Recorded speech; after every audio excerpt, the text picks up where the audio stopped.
Born from a small priory said to have been founded by a legendary princess, Oxford grew over the centuries into a city shaped by conflict, faith, and learning. Riots, religious trials, and even the birth of rival Cambridge all became chapters in its long, layered history. And today, as we walk through its streets and under its spires, we're surrounded by layers of memory and wisdom, a living history still very much alive.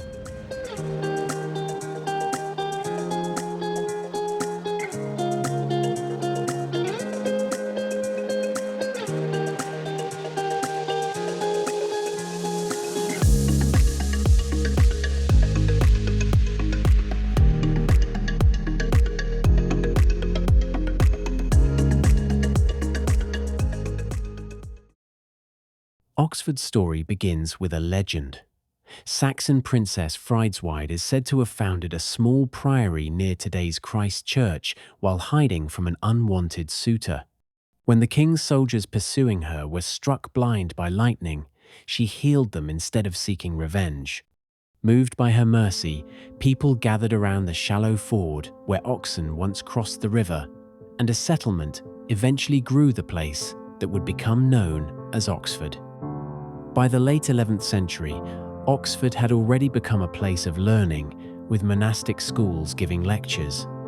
But everything changed in 1167, when Henry II forbade English students from studying at the University of Paris. Scholars returned home in great numbers, and Oxford rapidly grew into a centre of scholarship. This sudden influx brought a new dynamic: the town and gown relationship, where scholars and townspeople lived side by side, not always peacefully. The phrase still survives today, echoing centuries of tension. In 1209, the conflict reached a breaking point. After riots left 2 students dead, many scholars fled Oxford in search of safety. They settled elsewhere and eventually founded another great seat of learning, Cambridge, Oxford's future rival. As Oxford continued to expand, more structured places of study became necessary. This led to the birth of the colleges. University College, Balliol and Merton, founded in the 13th century, pioneered the collegiate system.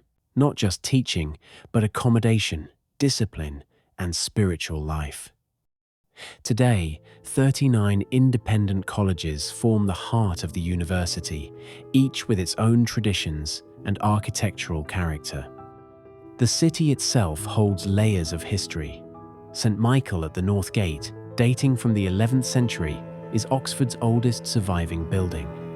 In the 16th century, it witnessed one of the most dramatic moments of the English Reformation, when Queen Mary I brought 3 Protestant bishops, Latimer, Ridley, and Cranmer, to Oxford for trial and execution. Their deaths, at the centre of England's intellectual life, became a stark symbol of religious conflict. The Martyrs' Memorial now honours their legacy.